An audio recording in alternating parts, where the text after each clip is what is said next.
ግን ጓደኞቹ ከሱ መለየት መታሰር መቀጣትም ካለባቸው እማደርገውን እኔ ነኝ የማውቀው። ለባብሶ ቢያርሱ በአረብ ይመለሱ የሚባል ተርታ ቃለ አዳግም ስራ ነው መስራት አለብኝ። ታርጌት መትቼ ነው ማስታረቅ። ጋሽዬ እኮ ወጉ ይዘውታል።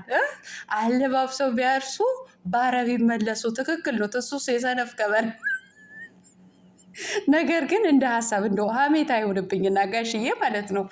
ግን ለስንተኛ ጊዜ ነው ታርጌት መተው የማያዳግም እርቅ የሚያስታርቁልን ማለት ነው? እንዶ እኮ ከ3 ወር በፊትም የማያዳግም እንዶ ታርጌት መትቼ ነው ልጆቼን የማስታርቀው እያሉ ነበረ። ነገር ግን ወፍ የለም። ግን እንደ ሀሳብ ማለት ነው። እስኪ ሀሳቤን የምትቀበሉ እጅ አውጡ አንዴ። እናንተ ወረኛዎች ከግራ ከቀኝ ከፊት ከኋላ እጅ የምታወጡ አሁን ሀሳቤ ምን እንደሆነ ተረድታችሁ ነው እናንተ ወረኛዎች ማለት ነው። ለማንኛውም ሀሳቤ ለምንድን ነው ጋሽዬ ከነ ጉሩም ኤርሚያስ ከነ አርቲስት ሰለሞን ቦጋለ ከነ ደጀኔ ማነው ከነ ይገረም ደጀኔ ጋር ለምንድን ነው ግን ድራማ የማይሰሩት ማለት ነው? ማለት ሳክሳቸው ደስ ስለሚል እኮ ነው። ውድ ተመልካቾች መቼም ልቀሰፍ ነው ልታስቀስፉኝ ነው የቪዲዮ የምትልኩልኝ ማለት ነው። ላይክ፣ ሼር፣ ሰብስክራይብ እያደረጋችሁ እስከ መጨረሻው ከኔ ጋር ሆኖ። ሌላው ትላንትና ሩታዬ የኔ ቆንጆ የኔ ጀግና መታ ነበር በቤቷ ማለት ነው። እንግዲህ እህቷ ትላንትና ሙሉን የተናገረችውን ትክክል ናት። እኔ ግን ቀንጨብ አድርጌ ያመጣሁት ምንድን ነው ጓደኞቹን ከሆኑ ከሱ መራቅን ካለባቸው መታሰርም መቀጣትን ካለባቸው እኔ ነኝ የማውቀው ብላለች ማለት ነው። የኔ አንበሲት የነብሯ እህት እንዶ አሳይን። ይሄ ነው የምንፈልገው ማለት ነው። ይሄን እንፈልጋለን። እነዚህ ሴቶችማ ታስረው እንዲቀጡልን ነው የምፈልገው ማለት ነው። ውድ ተመልካቾች ላይክ፣ ሼር፣ ሰብስክራይብ እያደረጋችሁ እስከ መጨረሻው ከኔ ጋር ሆኖ። አሰላሙ አለይኩም ወራህመቱላሂ ወበረካቱ። ውድና የተከበራችሁ የቻናሌ ቤተሰቦች ሰላም ብያለሁ። በያላችሁበት ሰላማችሁ አላህ ያብዛልኝ። ላላፍ እየወዳችኋለሁ። ለቤቴ ወይ ለቻናሌ አዲስ ከሆናችሁ ሰብስክራይብ እንዲሁም የደወል ምልክቱን በመጫን ቤተሰብ ይሁኑ። ከዚህ በፊት ቤተሰብ ሆናችሁ ላይክ፣ ሼር፣ ኮመንት ለምታደርጉልኝና ለምታበረታቱኝ እጅግ በጣም አድርጌ ከልብ አመሰግናለሁ። አላህ ያክብርልኝ። ዛሬም እንደተለመደው በሌላ ቪዲዮ መጥቻለሁ። ቪዲዮን ከወደዳችሁ ላይክ፣ ሼር፣ ሰብስክራይብ ማድረጋችሁን እንዳትረሱ። ላይክ አድርጉ፣ ሰብስክራይብ አድርጉ። ወዶችዬ እንግዲህ ጠፋ እያልኩኝ ነው። ከዚህ በኋላ መጥፋቴ የማይቀር ነው እናንተ እንደው አላለቃቅስም ይሁን ብቻ ላይክ እያደረጋችሁ እሺ፣ ላይክ እያደረጋችሁ ቀለም እያይዞ በርቺልን፣ ወደፊት በሉ። ወደፊት እናንተ ዝሙት የሚሰራ ብቻ ነው እንደ የምታበረታቱት? እኛ የማዳን ቅመሞች ብታበረታቱን እንደው ምን አለበት? አበረታቱን። ለማንኛውም ወደ መጣሁበት ወደ ገደለው ስገባ ማለት ነው። መግቢያችሁ ላይ እንዳያችሁ ወይም እንዳደመጣችሁት የጋሽዬና የነሩታዬ ቪዲዮ ይዤ የመጣሁት ማለት ነው። ወደ ጋሽዬ ስገባ እንግዲህ ከዚህ በፊትም ከ3 ወር በፊት ነው እንዶ ከ4 ወር በፊት ለመጀመሪያ ጊዜ የተጣሉ ጊዜ እነ ቢኒ ወይም ደግሞ እነ ፈረጆ አምጥተው እንትን ማስታረቅ አለቦት ጋሽዬ ምናምን እያሉ ከዛ በኋላ እማያዳግም እርቅ ነው እማስታርቃቸው ግብ ነው እማደርሰው ምናምን እያሉ ነበር። ነገር ግን እስከማስታርቃቸው ድረስ መብሰል አለባቸው ብለውን ነበር። አብሪሽና ሩታ ከመብሰል ልማልፈው ተንተክትቀው አልቀዋል ማለት ነው። ተንተክትከው አልቀዋል ማለት ነው። አሁን ጋሽዬ እንደው ትላንትና ቢኒ አስታርቅልን እኛ ከአቅማችን በላይ ሆነዋል፣ እንደው ከዚህ በፊት እኮ ከአቅማችን በላይ ሆነዋል ብለው ነበር እና ከአቅማችን በላይ ሆነዋል እና ጋሽዬ እባክህ ለምንህ ለአንዴና ለመጨረሻ አስታርቅልን ሲሉ ጋሽዬ ቢያለባብሱ ነው ምንድን ነው በአረብ ይመለሱ የሚለውን ተረት ታውቃለህ አሉ። አዎ የሰነፍ ገበሬ ነው። አለባብሶ ያርሳል። ከዛ በኋላ ተመልሶ ዘርቶ ተመልሶ ሲመጣ አረም ነው የሚደርስበት ማለት ነው። እናውቃለን ጋሽዬ እናውቃለን። ጋሽዬ ሳክስ እኮ በጣም ነው ደስ እናንተ ሳክሱ እኮ ከቤቱ ነው። ወይኔ እንደው ቀለም ልትቀሰፍ ነው ዘንድሮ ማለት ነው።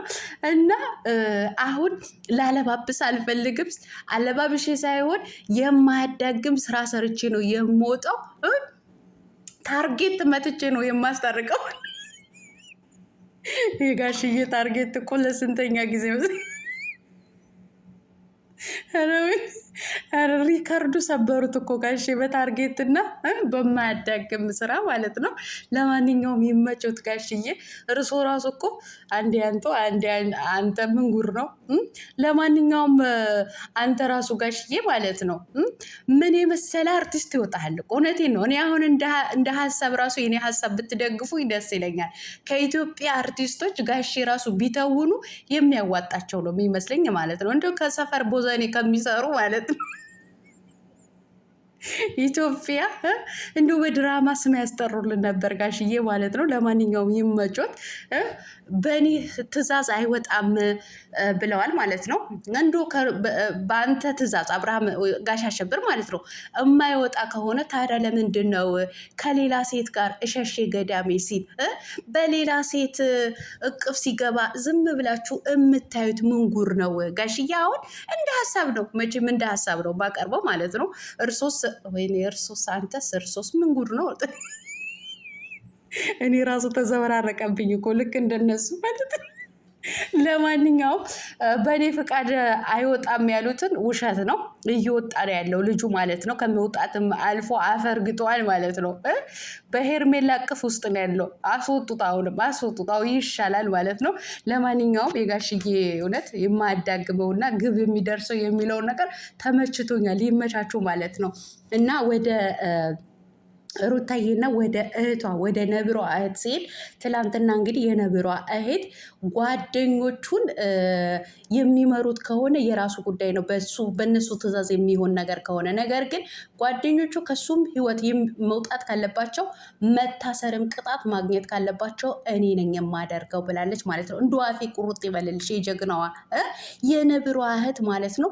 እንዱ እንድታረጊልን ነው የምንፈልገው። እነዚህ ሴታ ሴቶችማ እንደው ማረሚያ ገብተው የማረሚያ የባቄላና የቦሎቄ ሽሮ እንዲበሉ ነው የምፈልገው ማለት ነው። ጭራሽ እኮ ትላንትና ጭራሽ ቬሎ እያዘጋጀች ነው ልትሞሸሩ፣ ያንተን ሱፍ አዘጋጅታልሃለች ምናምን ብለው እየሰከሱት ነበረ ለጋሽ አሸብር ማለት ነው። ለጋሽ አሸብር ትላንትና እየሰከሱት ነበር። እነዚህ ሳክሳሞችማ እነዚህ ለሀጫሞችማ እስር ቤት መግባት አለባቸው፣ መታሰር መቀጣት አለባቸው። ቤተሰብ ማለት ነው የእጃቸው ነው ማግኘት ያለባቸው። የሩታና የአብሬሽ ትዳር ለማፍረስ እንዲህ በቃ አኮብኩበው ነው የተነሱት ማለት ነው። ስለዚህ ልካቸው እንድታሳይልን እንፈልጋለን ማለት ነው። ሩታዬን በጣም ተናዳ ነበረ። ይህን አክል ሴት ይዞ መጥቶ ማንም ሴት አምጥቶ አፉን ሲከፍትብኝ ቆሞ ያየ ሰው ለእኔ ክብር አልሰጠችኝም ቢል ሊገርመኝ ነው ወይ ብላለች ማለት ነው። በትክክል ሩታ አብርሃምን ያመጣቸው ሴቶች፣ እነዚህ ጋጠወጦች ያመጣቸው ሴቶች በሩታ ላይ አፋቸው ሳይከፍቱ የሄዱ አንዳችም ነገር የለም ማለት ነው። እያንዳንዳቸው አፋቸው ሲከፍቱ አብርሃም ዝም ነው የሚለው ማለት ነው። አንድ ቁጥር እንደውም እኔ ቆሽቴ የሚያቃጥለኝ ይሄ ነው።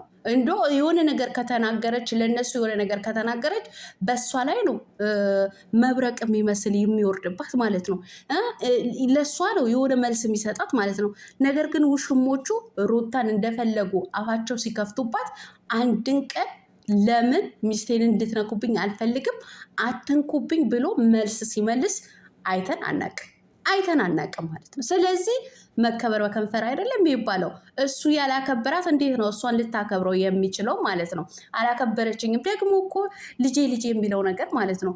አንተ እኮ ልጄን ማየት እፈልጋለሁ፣ ልጄን ይናፍቀኛል ምን ማለት ነው? በመጀመሪያ አንተ ጥሩ አባት ለመሆን ሞክር፣ ጋሽ አሸብር ማለት ነው። ጥሩ አባት ለመሆን ሞክር። ሲቀጥል የሚያሳፍር ስራ ነገ እንኳ አንገቱን ሊያስደፋው ሊያሸማቅቀው የሚችል ስራ እየሰራ ለልጅ ማለት ነው። አንተ እኮ ነገ ለልጅ ትልቅ እንቅፋት እኮ ነው፣ ትልቅ ድንጋይ ማለት ነው። ምክንያቱም ነገ ልጅህን የሚያፍርበት በጓደኞቹ ፊት እንደፈለገ ማውራት እንኳ የማይችልበት የሚያሸማቅቀው ስራ ነው እየሰራ ያለው ማለት ነው። እንዴ አባት እኮ የስም አባት ብቻ እኮ መሆን አያስፈልግም እኮ ከልብ አባት መሆን አለብህ። ለልጅህ ለነገው ማሰብ አለብህ። የሚመጥንህን ስራ እንደ ባለትዳር እንደ ልጅ አባት የሚመጥንህ ስራ አይደለም እየሰራ ያለው ማለት ነው። ከሴት ሸሼ ገዳሜ እያልክ ከሴት ጭን ሳትወጣ ልጄ ማለት ምንድን ነው? እኔ እንደምታስመስል ነው ለእኔ የሚታየኝ ማለት ነው። እያስመሰልክ ነው ያለው ማለት ነው።